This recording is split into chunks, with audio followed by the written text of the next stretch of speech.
السلام علیکم ورحمۃ اللہ وبرکاتہ۔ ان الحمد للہ نحمده ونستعینه ونستغفره ونعوذ باللہ من شرور انفسنا ومن سیئات اعمالنا من يهده الله فلا مضل له ومن يضلله فلا هادي له۔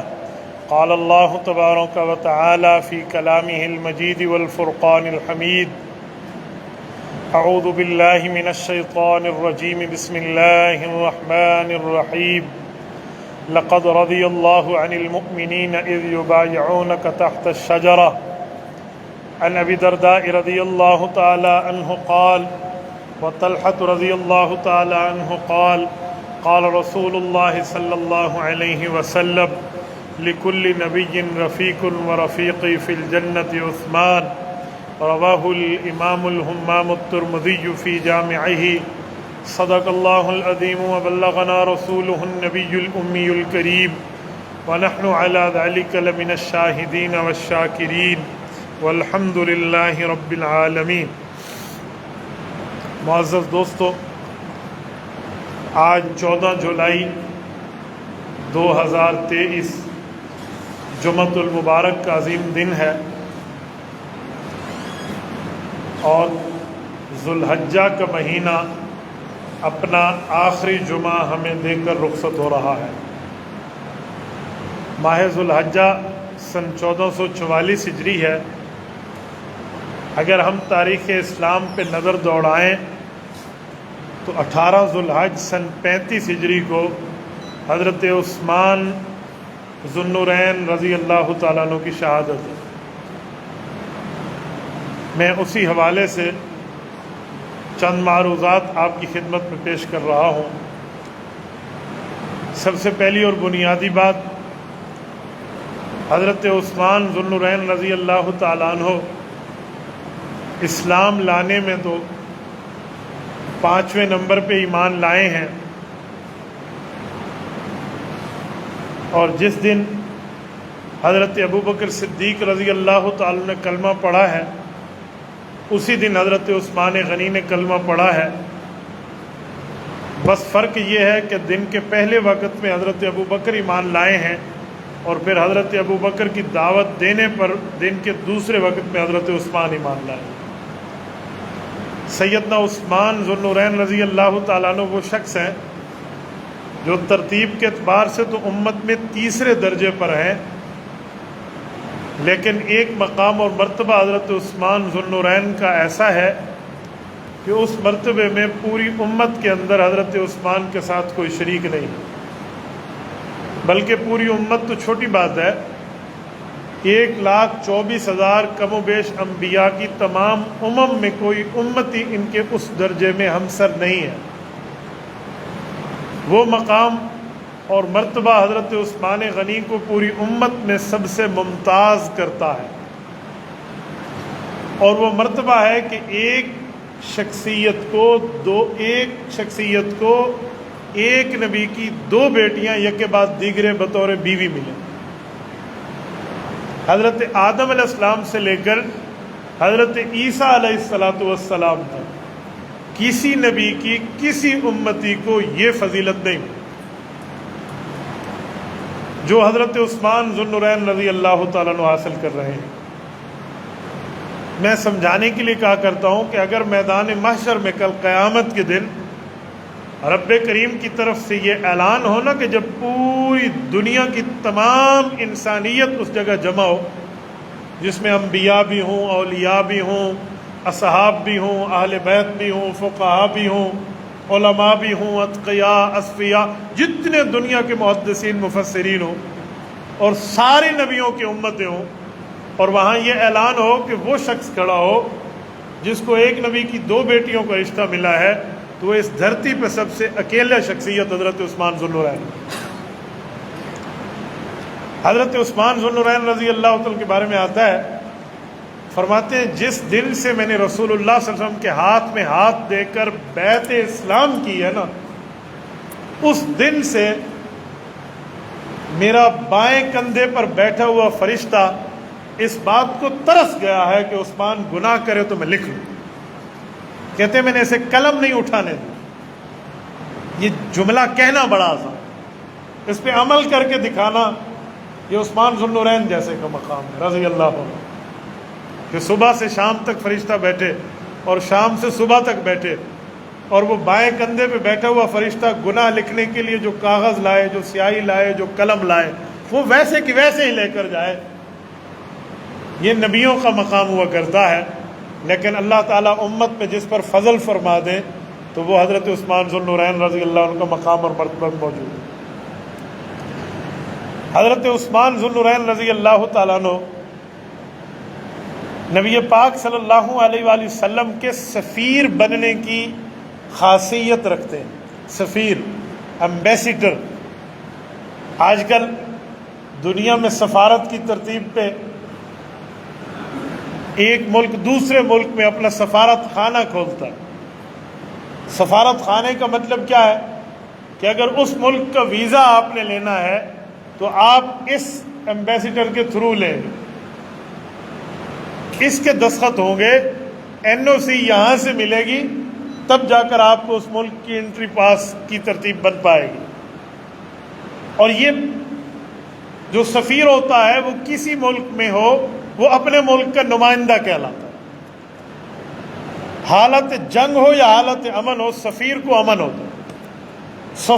سفیروں کو قتل نہیں کیا جاتا، چاہے جتنا اس ملک سے جنگ چھڑ جائے۔ اب انڈیا اور پاکستان کو آپ دیکھ لیں، کس حد تک، کس نہج تک ان کی جنگیں چل چکی ہیں، لیکن ہمارے سفیر کو اس ملک میں، ان کے سفیر کو اس ملک میں امن ہے، وہ پیسفل ہے، کیونکہ سفیر دنیا میں دشمن کبھی نہیں مارا جاتا۔ وہ اگرچہ اپنے ملک کو ریپرزینٹ کر رہا ہو، اپنے ملک کی نمائندگی کر رہا ہو، لیکن اس کو امن ہے۔ یہ تو ملکوں کے سفیر ہیں۔ حضرت عثمان ذو النورین سفیر نبوی ہیں۔ نبی پاک صلی اللہ علیہ وسلم نے صلح حدیبیہ پر جس شخص کو کفار کے پاس اپنا نمائندہ بنا کے بھیجا تھا وہ حضرت عثمان ذو النورین۔ اور میں یہاں ایک جملہ کہتا ہوں کہ عثمان ذو النورین نبی پاک صلی اللہ علیہ وسلم کی طرف سے جب سفیر بن کے گئے نا، تو یہ وہ وقت تھا جب حضرت عثمان احرام میں تھے، کیونکہ مدینہ طیبہ سے مکہ معظمہ کی نیت کے لیے نکلو تو ذوالحلیفہ بئر علی پہ احرام باندھنا پڑتا ہے۔ تو نبی علیہ السلام 1400 صحابہ سب احرام میں تھے، اور کفار نے حدیبیہ پہ روک دیا۔ حدیبیہ مکہ مکرمہ سے چند کلومیٹر کے فاصلے پر، کہ جی آپ نہیں جا سکتے، آپ کی اور ہماری جنگ ہے، پہلے ہم سے معاہدہ طے کریں پھر دیکھیں گے۔ تو اس معاہدے کے مذاکرات میں حضرت عثمان پہلی کڑی ہیں جو وہاں تشریف لے گئے۔ جب حضرت عثمان ذو النورین رضی اللہ عنہ وہاں پہنچے ہیں اور وہاں پر مذاکرات ہوئے، جو بندے حرم کا سفر کر چکے ہیں نا وہ اس بات کو ذرا سمجھیں گے، لیکن جو نہیں کر چکے میں انہیں بھی ذرا آسان کر کے سمجھاتا ہوں۔ احرام کی حالت میں جس وقت بندہ خانہ کعبہ جاتا ہے نا، تو وہاں طواف اور سعی کر کے وہ احرام اتار دیا گیا۔ عثمان ذو النورین اسی احرام میں گئے ہیں اور ان سے معاہدے کی بات کر کے اسی احرام میں واپس آئے ہیں، نہ طواف کیا ہے، نہ سعی کیا، نہ عمرہ کیا۔ حالانکہ صحابہ کرام ایک دوسروں سے بات کر رہے تھے کہ دیکھو ہم تو روک دیے گئے، عثمان گئے ہیں، چلو معاہدے کے لیے گئے ہیں، لیکن عمرہ تو کر کے آئیں گے نا، سفیر کو تو عمل ہے۔ آپ علیہ الصلوۃ والسلام نے فرمایا میرا جی نہیں مانتا کہ عثمان ہمارے بغیر عمرہ کرے۔ عثمان غنی یوں کعبۃ اللہ کے سامنے گئے، کفار نے آفر بھی کر دی کہ آپ عمرہ کر لیں، آپ حالت احرام میں ہے، آپ عمرے کی ادائیگی سے فارغ ہو جائے، پھر معاہدہ بھی ہو جائے گا۔ فرمایا مجھے کعبۃ اللہ کا راستہ رسول اللہ نے دکھایا ہے، میں رسول اللہ کے بغیر کعبۃ اللہ کا طواف نہیں کر پاؤں گا۔ اور یہ ایسے ہی تشریف ہے، اتنی ثابت قدمی، یہ صرف حضرت عثمان ذو النورین کا خاص ہے۔ اور کفار نے وہاں یہ بات مشہور کر دی کہ صحابہ تک پہنچا دے کہ ہم نے عثمان کو شہید کر دیا۔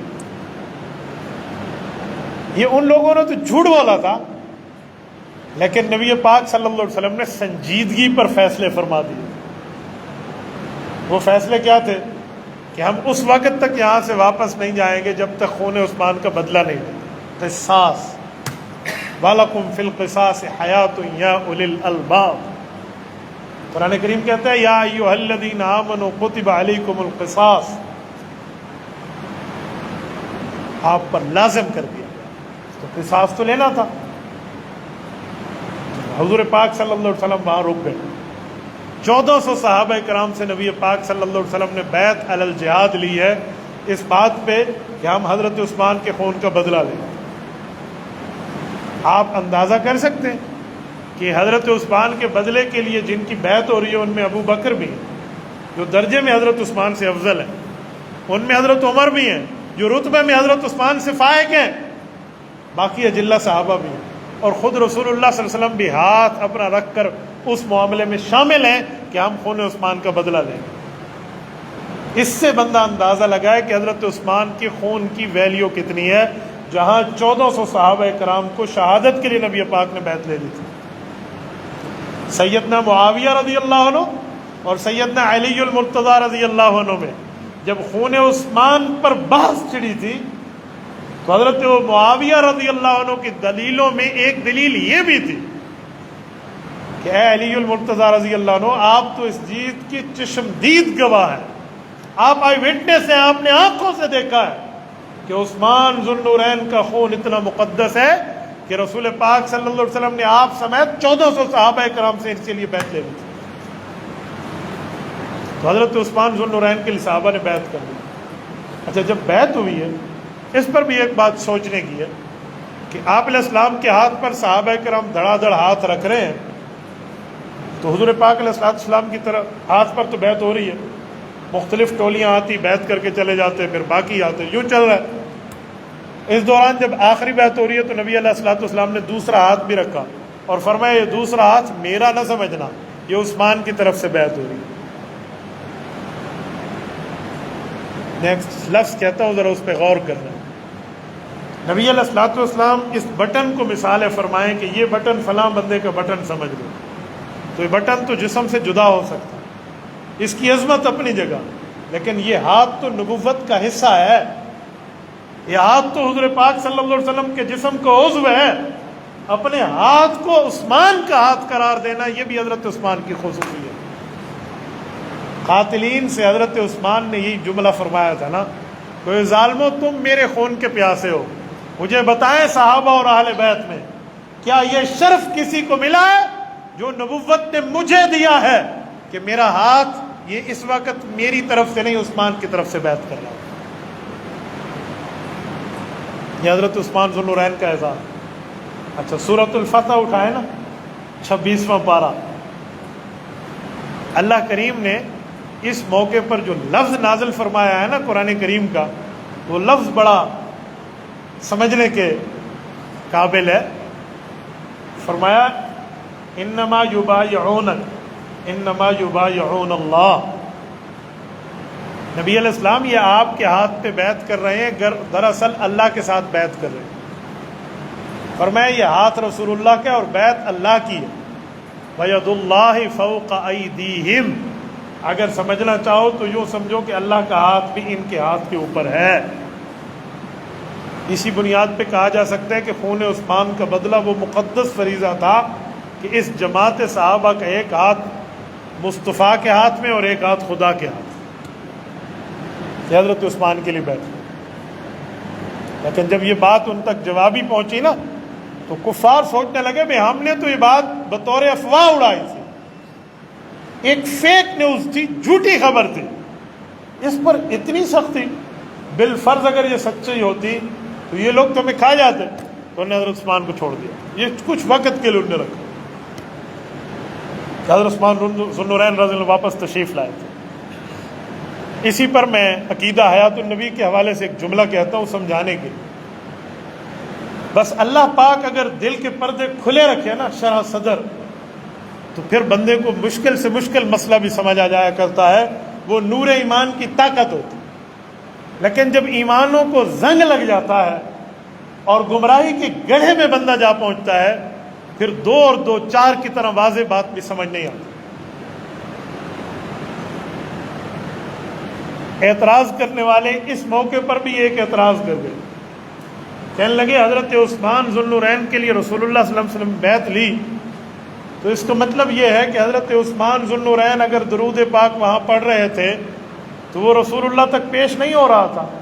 کہ اگر وہ پیش ہو رہا ہوتا تو حضور فرماتے کہ افواہ جھوٹی افواہ اڑائی گئی ہے، عثمان کا درود تو میرے پاس آ رہا ہے، لہذا عثمان غنی زندہ ہے، بیعت کی ضرورت نہیں ہے۔ میں سمجھتا ہوں یہ ایمان کو زنگ لگنے کی نشانی، ورنہ اس کا جواب نہیں، کئی جواب ہیں اور بڑے آسان ہیں، اور دو چار کی طرح بات سمجھ آ جاتی ہے۔ ان باتوں میں ایک بات یہ بھی ہے کہ حضرت عثمان غنی صبح گئے ہیں اور ظہر قضا ہونے سے پہلے واپس لوٹ آئے ہیں، اس دوران نہ نماز پڑھی ہے، نہ درود پاک پڑھنے کا موقع ملا ہے نماز کے اندر۔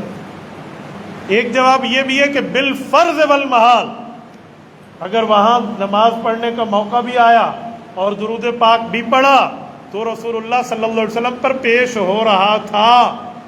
آپ کہیں گے اس کی دلیل، میں دلیل دیتا ہوں، توجہ، موت کے بعد بھی بعض خوش نصیب لوگوں کی نیکیاں جاری رہتی ہیں۔ آپ نے مشہور حدیث پاک سنی ہوگی، فضائل اعمال میں حضرت شیخ الحدیث مولانا محمد زکریا کاندلوی رحمہ اللہ نے بھی ذکر فرمائی ہے کہ نبی پاک صلی اللہ علیہ وسلم کے صحابہ ایک جگہ خیمہ نصب کرنے کے لیے ایک جگہ کی کھدائی کر رہے تھے، تو نیچے ایک شخص کی قبر تھی اور وہ سورۃ الملک کی تلاوت کر رہا تھا، تبارک الذی بیدہ الملک وہو علی کل شیء قدیر۔ صحابہ اکرام نے اس کو دیکھا تو حیران ہو، فرمایا یہ قبر سے اس کی تلاوت، نبی پاک صلی اللہ علیہ وسلم تک اطلاع دی گئی، حضور پاک تشریف لائے، فرمایا بند کر دیں، اللہ پاک اس کو یہ توفیق دے رہا ہے اور یہ پڑھتا ہی رہے، یہ بھی پڑھ رہا ہے۔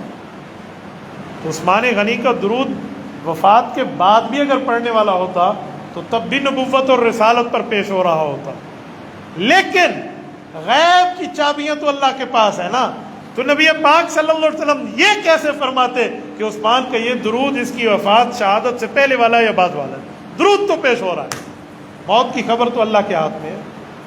وَعِندَهُ مَفَاتِحُ الْغَيْبِ، غیب کی کنجیاں تو اللہ کے ہاتھ میں ہیں، لا يعلمها الا هو، اللہ کے علاوہ کوئی نہیں جانتا۔ وَيَعْلَمُ مَا فِي الْبَرِّ وَالْبَحْرِ وَمَا تَسْقُطُ مِن وَرَقَةٍ إِلَّا يَعْلَمُهَا، فرمایا خوشی میں یا تری، خشکی میں یا تری میں کیا ہے یہ اللہ جانتے ہیں، اور پتا درخت کا زمین پہ گرتا بعد میں رب کے علم میں پہلے ہے۔ وَلَا حَبَّةٍ فِي ظُلُمَاتِ الْأَرْضِ وَلَا رَطْبٍ وَلَا يَابِسٍ إِلَّا فِي كِتَابٍ مُبِينٍ، اور وہ کوئی ہی معاملہ دنیا کا وہ اللہ تعالیٰ کے علم میں موجود ہے۔ تو وہ اگر شہادت ہوئی ہے یا نہیں ہوئی یہ بات تو رب جانتے، لیکن درود تو رسول اللہ پر پیش ہو رہا ہے، چاہے وہ موت کے بعد کا ہو یا پہلے ہو۔ یہاں جو تلاوت کی جا رہی تھی یہ معاملہ نہیں تھا، یہاں کی تلاوت کا معاملہ بعد میں کھلا، وہ درود پاک کے اعمال آ رہے ہیں، اس پہ کیا ہو رہا ہے؟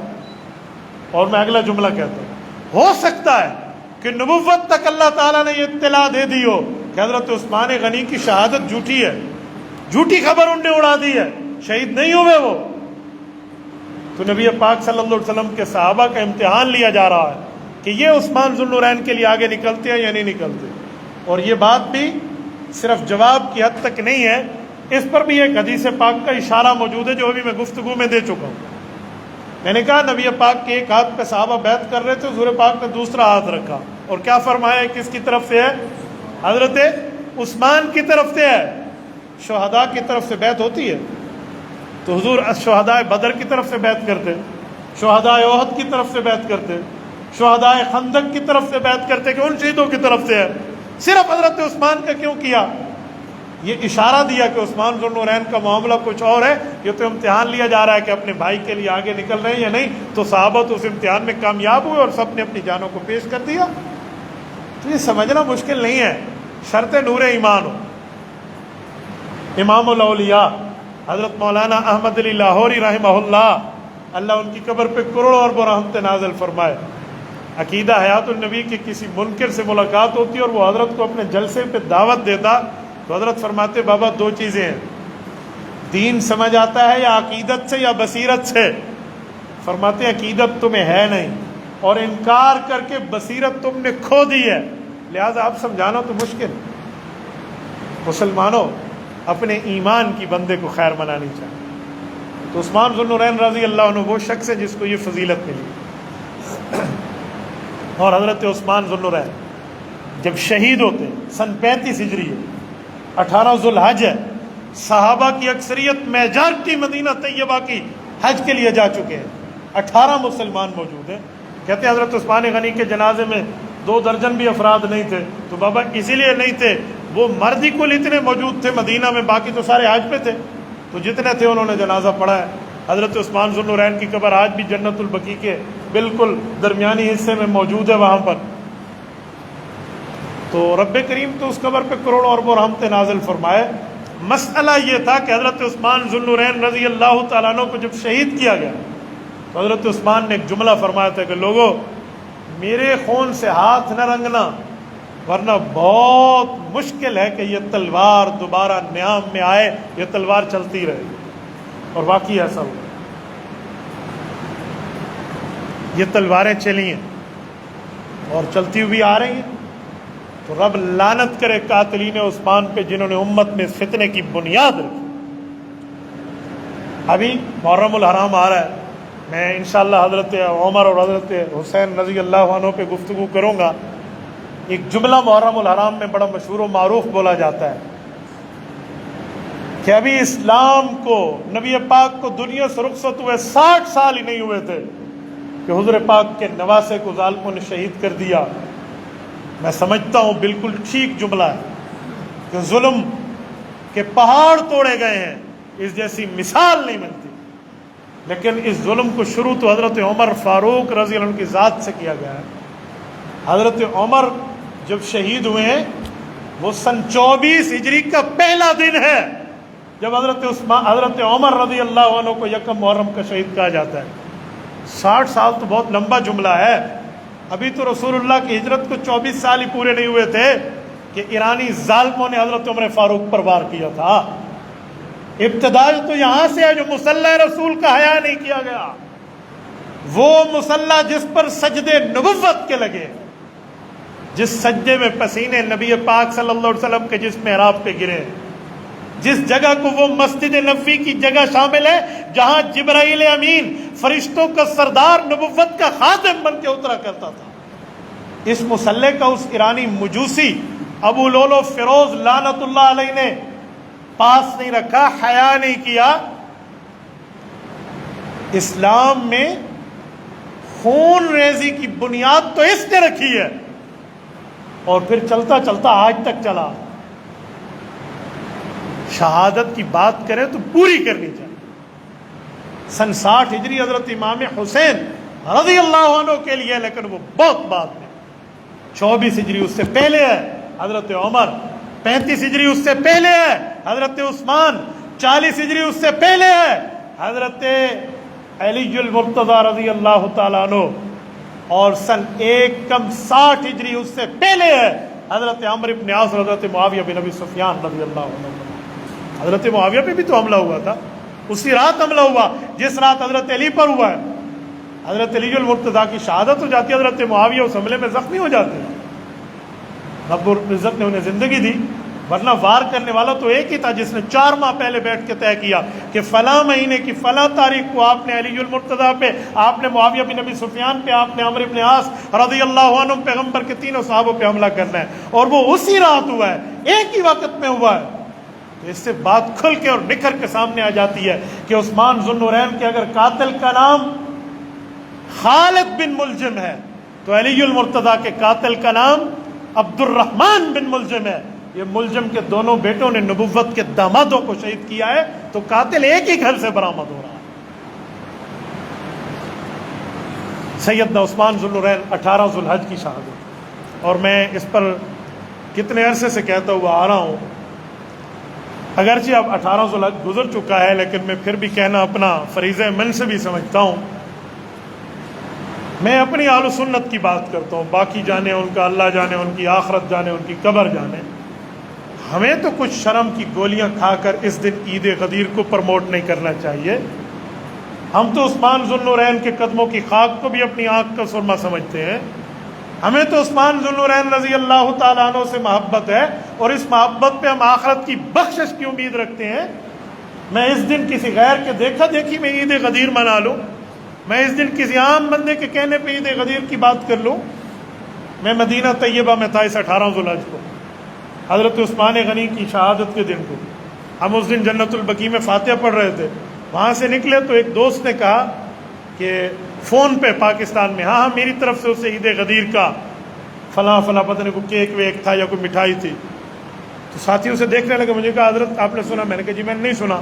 وہ قافلے میں آگے چل رہے ہیں، کہا جی عید غدیر کا کیک بھیج رہا ہے فلاں۔ میں نے اس کو کہا بھائی کیوں؟ کہتے آج وہ عید غدیر نہیں ہے۔ اچھا، اس بندے کو پتہ ہی نہیں تھا کہ عید غدیر کا کوئی تعلق حضرت عثمان غنی کی شہادت والے دن سے بھی ہے، یہ اس کے علم میں نہیں۔ تو ظاہری بات ہے وہ گناہ گار نہیں ہے جسے نہیں پتہ۔ ہاں جسے پتہ ہے میں اسے تو روکوں گا۔ جب میں نے اسے یہ بتایا تو رونے لگے، اس کی آنکھوں میں آنسو آ گیا کہ مجھے نہیں پتا، ہم تو فرینڈ شپ میں اس دن عید غدیر مناتے ہیں، ہم مٹھائیاں لیتے دیتے بھی ہیں۔ تو اس ممبر کو تو گونگا نہیں ہونا چاہیے نا۔ میری تو اسلامک رسپانسبلٹی بنتی ہے کہ میں جہاں تک، چاہے ان کیمراز کے ذریعے چاہے ان سامعین کے ذریعے، جہاں تک آواز جائے میں وہاں تک تو صدا پہنچا دوں کہ بابا ہم اہل سنت والجماعت ہیں، ہمیں تو نہیں منانا چاہیے۔ ہم شہادت والے دن اس طرح کے معاملات کے قائل نہیں ہیں۔ اور ایک جملہ سمجھانے کے لیے کہتا ہوں، کچھ لوگ کہتے ہیں ہم حضرت عثمان غنی کی وجہ سے نہیں منا رہے، ہم تو ویسے منا رہے ہیں کہ اس دن حضور پاک صلی اللہ علیہ وسلم نے حضرت علی المرتضیٰ کا راضی نامہ کرایا تھا ایک شخص کے ساتھ جو نیا ایمان لایا، اسے نہیں پتا حضرت علی کی فضیلت کیا ہے، تو انہوں نے حضرت علی کے لیے کچھ لفظ کہا تو حضور پاک علیہ السلام نے راضی نامہ کرا دیا۔ ہم تو اس کی وجہ سے غدیر خم کی وجہ سے عید مناتے ہیں، ہمیں حضرت عثمان کے ساتھ کوئی بغض نہیں ہے۔ میں نے کہا ایک منٹ، یہ لاجک ایک منٹ یہیں رکھنا، میں تم سے پوچھتا ہوں، حضرت موسیٰ علیہ السلام کو فرعون سے نجات ملی، اچھا کام تھا یا برا؟ بہت اچھا تھا، خوشی منانی چاہیے۔ جی ہاں بیٹے ذرا دل پہ ہاتھ رکھ، وہ 10 محرم کا دن تھا، منا خوشی اس 10 محرم کے دن کہ حضرت عثمان ذو النورین کی عید غدیر منانے والے اس دن حضرت موسیٰ علیہ السلام کو فرعون سے نجات ملی تھی۔ تو کیا میں عید مناؤں گا اور 10 محرم کے دن مناؤں گا؟ وہاں تو بولتی بند ہو جاتی ہیں، وہاں تو جملہ نہیں کہہ سکتا بندہ اپنی زبان سے۔ وہاں کوئی کہے نا مجھے حضرت حسین کی شہادت کا مسئلہ نہیں ہے، میں موسیٰ علیہ السلام کی فرعونی لشکر سے بچنے کی خوشی منا رہا ہوں، منائے گا؟ تو جس نے دل پہ ہاتھ رکھے اس کا دل دہل جانا ہے۔ وہ لاجک یہاں فٹ کرنے پہ تم تیار ہو؟ حیرانگی کا معاملہ ہے، نواسے رسول کی عظمت کی وجہ سے تم نے اس خوشی کو چھوڑ دیا، ٹھیک ہے؟ تو یہاں دوہرے داماد رسول کی نعوذ باللہ کوئی عزت نہیں ہے۔ اور اس دن کی عید غدیر ہم اہل سنت والجماعت میں بھی چل رہا ہوتا ہے، اسٹیٹس چل رہے ہوتے ہیں۔ میں تو بہت حیران ہوں اس بات، اس سے خود بھی توبہ کرے اور آگے بھی توبہ کرائے، اور صرف اپنی حد تک نہیں، اپنے گھر میں پردہ نشینوں کو جا کر بھی اپنی ماں بہن بیٹی بیوی کی عزت بھی تو آپ ہی اس عزت کے رکھوالے ہیں نا، وہاں تک ہمیں بھی بتانا چاہیے۔ یار میں مدینہ طیبہ جنت البقیع کی بات کر رہا ہوں، وہاں پہ ٹھہرے ہوئے ہمارے ایک حاجی صاحب کے علم میں نہیں ہے، تو ڈی اے خان کے محلے میں بیٹھی ہوئی میری ایک ماں بہن کو کیسے پتہ ہوگا؟